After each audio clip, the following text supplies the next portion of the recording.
Hi, it's Chris the Guitar Amp Tech from Sydney, Australia here. Today we're going to be looking at a Fender Princeton Reverb Reissue. And the owner loves this amp. He wants me to make it sound even better and improve its reliability.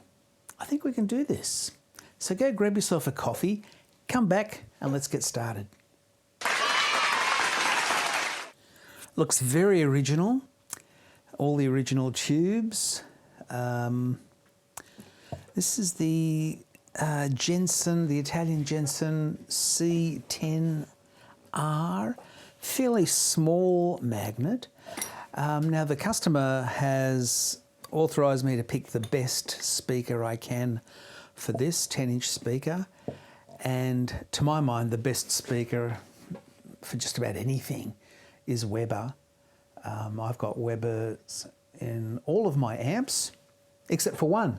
Ironically, my Princeton is a 1968 drip edge non-reverb. I replaced the baffle board and made a 12-inch cutout and squeezed in a Celestian Blue. Sounds great. So that's the only non-Weber speaker I have in all of mine. So I've suggested a Weber speaker. They're really quite reasonably priced in the States, but the shipping costs to Australia is pretty hefty. So yeah, I can't install as many of them as I would really like, but they are my favourite, and this customer has accepted that shipping cost, and so we're going to replace that when that comes in. This is it's becoming a bit of a problem. A few of the deluxe reverbs especially have got this lead becomes intermittent, which is not a good thing because it also means that our load on their output transformer is also becoming intermittent. Not good. So I'm going to check to see that that is okay, and if I have any doubts at all, I'm going to replace that with a much better quality speaker jack than that. Oh, hello. Have a look at this. Not sure if you can see that, but there's some discoloration on these 6v6s. Quite often these amps and the deluxe reverbs are biased just too hot. So that's definitely one of the things that we'll be looking at internally. But in here, all looks good. I've ordered the new speaker. It'll be here in a few months, a few weeks. And this is my preferred colour of nail polish for when I go out of an evening. And I'm just going to apply a little dab of red just there. So if the owner ever unplugs his leads and forgets which one goes where, there's a little reminder there for him. Right, time to have a look at the inside. Now the brief from the owner is that he wants the amp to be less bright, to sound better, the tremolo to be slowed down a bit and give it a little bit more intensity, and make it more reliable. Now, first thing I notice here in terms of just safety and noise is we have the mains earth ground connected just there. I'm not sure if you can see it, but that's just, yeah, it's just a sheet metal screw there. Now that plug, that IEC socket rather, is not going to come in and out. It'll probably get changed every 10 years or 20 years or something. So I'm going to now solder that connection, that mains earth connection, directly to the chassis. See a bit of clear space around about there. I'll probably do it there somewhere. And that'll just help improve that. Now this green wire here is the main earth for the output stage, those main filter caps. They also get bolted to the chassis with a sheet metal screw through this chassis that's got this rust-proof coating on it. I'd love to solder that to the chassis as well, but I can't because this board will soon be flipped up and this will have to be removed to enable that. So, but I want to just rub off some of this protective coating nut and bolt it to the chassis and make as good an electrical connection there as possible. Customer has authorised me to replace these ISC caps. I've seen some of them go for 10 years. Other amps, I've been replacing them after 3 or 4 years. So we know that that is a weak point. So we'll just replace these with better quality ones. Either the F&Ts or the MODs, I'm happy with both of those. The MODs are a little bit less expensive, and I haven't seen a failure in those things yet, so I'm really happy with them. So these are the heater wires. These carry the bulk of the amplifier current, and it's just not great the way it comes straight out of the transformer from the 6.3 volt tap, crimped, not soldered, to those spade connectors. So at the very minimum, if you're doing this at home, pull that cover back and solder that connector to the spade connector. That gets rid of one weak point.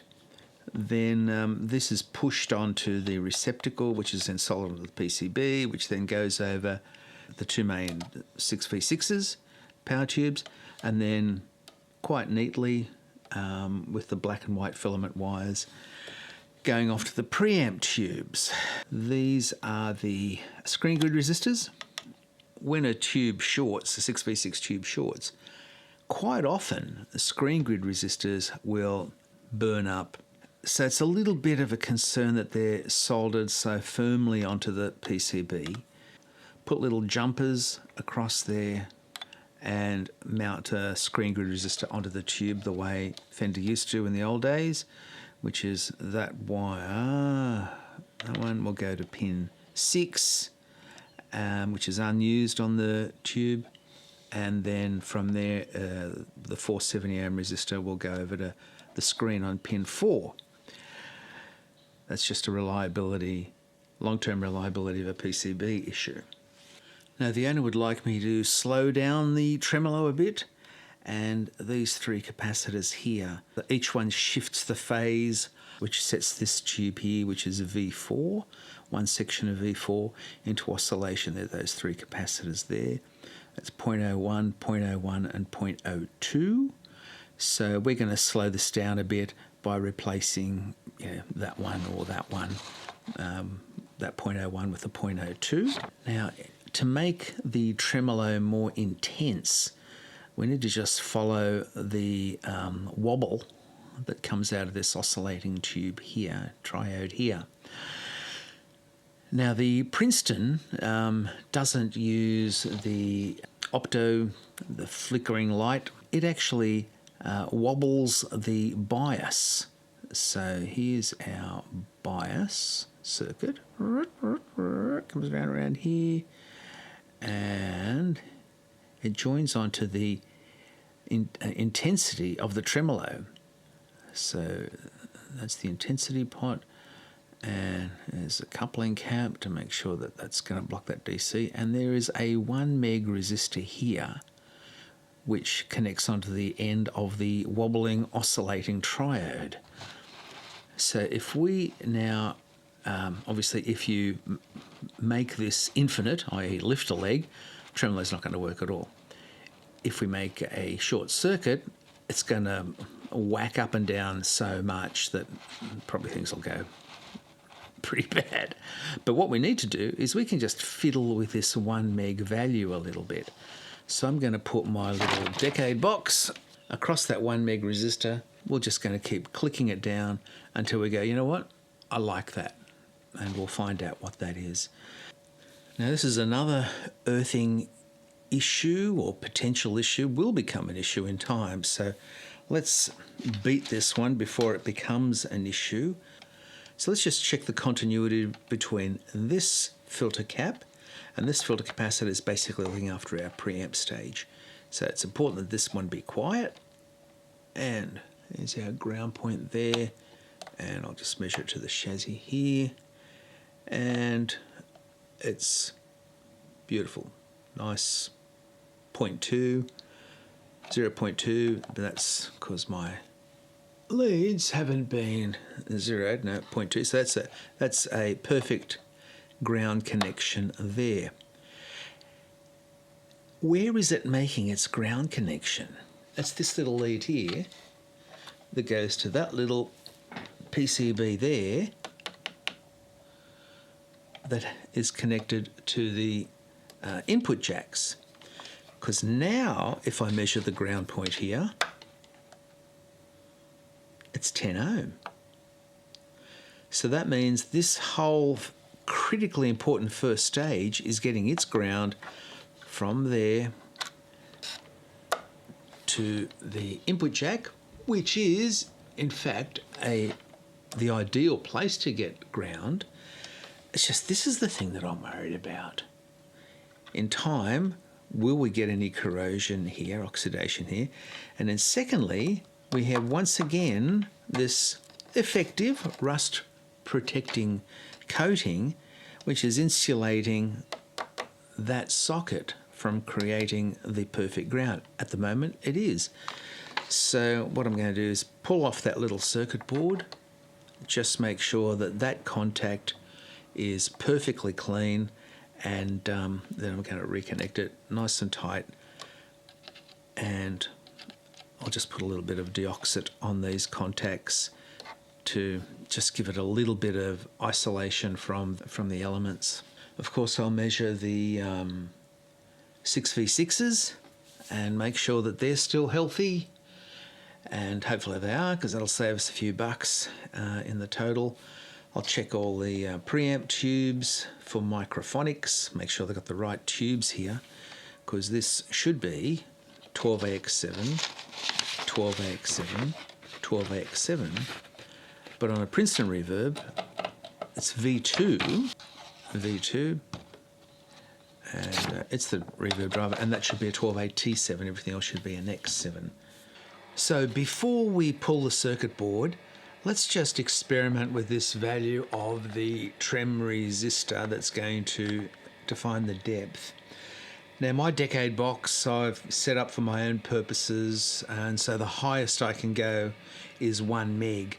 So as soon as I put my 1 meg in parallel to this 1 meg, we're going to have half a meg. That's going to be a fairly substantial drop to begin with. I've just got this coming out of my workshop speaker, which is over there and up there, halfway between me and the roof, the ceiling. So you're not going to hear it real well. So it's 440 hertz. It's an A, the fundamental of an A on the 5th fret of the 1st string, high E string.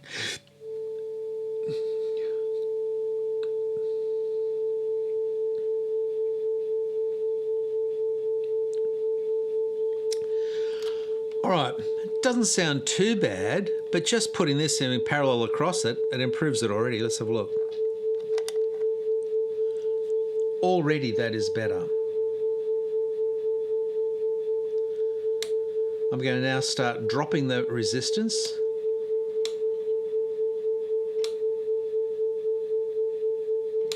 I've got the intensity knob on full.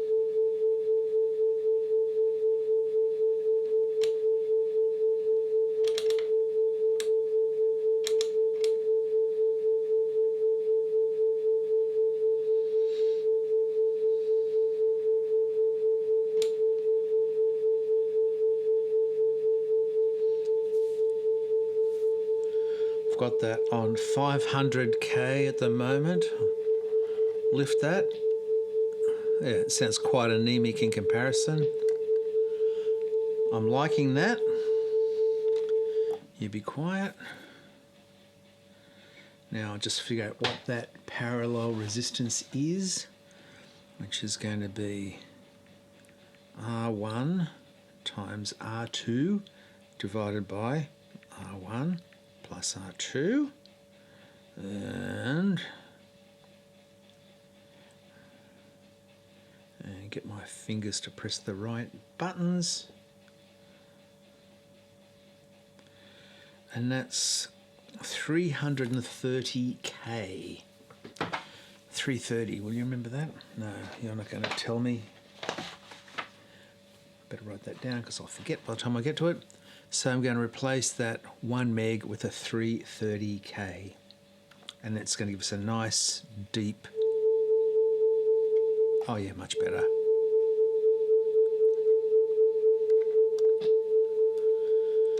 I don't know if you could hear that, but a much deeper throb. And that's on the slowest speed as well. Yeah, can definitely do with a bit of slowing down. Right, now I'm going to turn off. I'm going to discharge the capacitors using my discharge tool. Clip this into the chassis. Yes, and I say chassis, not chassis, or however you pronounce it. And here I've got a 100 ohm, looks like 10 watt resistor in here. And because I have been known to forget this clipped on to filter cap while I turn the power back on and burn up that resistor, I've now put in a fuse which will just pop. And of course, since I've done that, I have never forgotten to unclip it. And this is why I use bright colours like yellow and red to just make it more visible for me. All right, now you go on that first reservoir cap and start discharging away. You go there, power lead out, speaker lead out, and I'll lift that PCB and come back to you then. I removed the sheet metal screw from the mains earth, used my Dremel tool to just grind away some of that corrosion resistant stuff. Bit of flux, extra flux. Can't have too many flux in this world. Now using a quite large Weller, Willy Weller, what is it? It's 120 watt. I made that tip myself. Nice big tip. Heat that chassis up. Get the solder under there.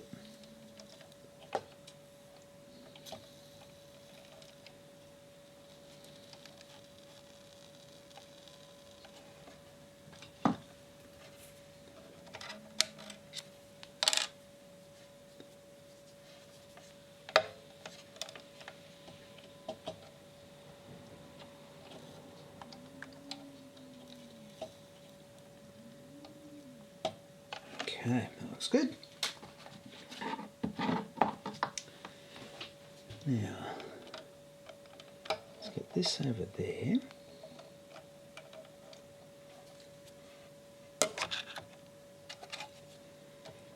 And I'm using this wooden stick because quite often if you use something like pliers, it'll melt the insulation and it'll just look like shit. So that looks pretty good. I'll just hold him in place while I hit that with some heat. And I'm just putting a bit of downward pressure on it, just gentle, because I want that wire to sort of sit inside that puddle of solder. Let's give it just a bit more heat, I think. That looks better. Alright, now that ain't going nowhere. There's no chassis screw to come loose, you know, corrosion, whatever. So that is now going to be a solid forever connection there. Okay, that should have cooled down enough now that I'm not going to cause a fire. It says my IPA.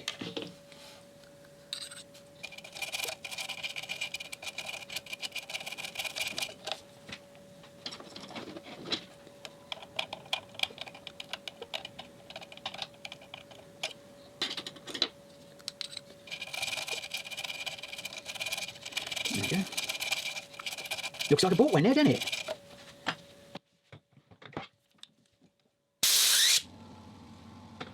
I didn't show all the work just to sort of shorten the length of my videos. They tend to go a bit long. So I decided in the end to move the heater wires off the PCB onto the actual tube socket themselves. because I did that, these two hum balance resistors or artificial ground resistors are now ineffective. So I put another two in here. They're concealed in that little area there beside the pilot lamp, as quite often you'll find those hum balance resistors there. I created a new, much stronger ground point, so I've now got a nut and bolt there. I don't know if you can tell, but I ground away some of this finish so that I've got a good metal-to-metal contact, got spring washers on there, so I'm hoping that that won't need to come off.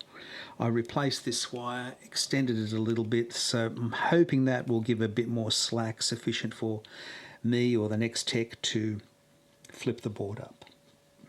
That's the hope. If not, it's still nut and bolted. Unlike up here, where I decided I would solder it, I'm much happier about that type of mains earth connection than a nut and bolt, which can deteriorate in time. What else? Oh yeah, you can see the screen grid resistor here. There's another one there that you probably can't see. So I moved them off the PCB and replaced them with I was hoping to find orange cable. That's sort of orangey red because they use orange wire to go to the screens.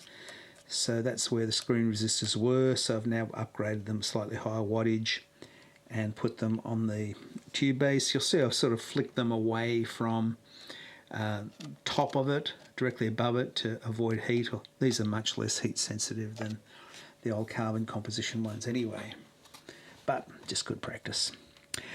I replaced the capacitors, the filter capacitors, with MOD I decided on. Excellent caps, I've never had an issue with them, and they're a little bit cheaper than the F&Ts as well, to try and keep the cost down a little bit for the client, because you know I've done a fair bit of work and I'm just mindful that it doesn't go too high. So replace them. Replace this filter capacitor as well. This is the one that serves the first input stage, and as we mentioned earlier, this ground is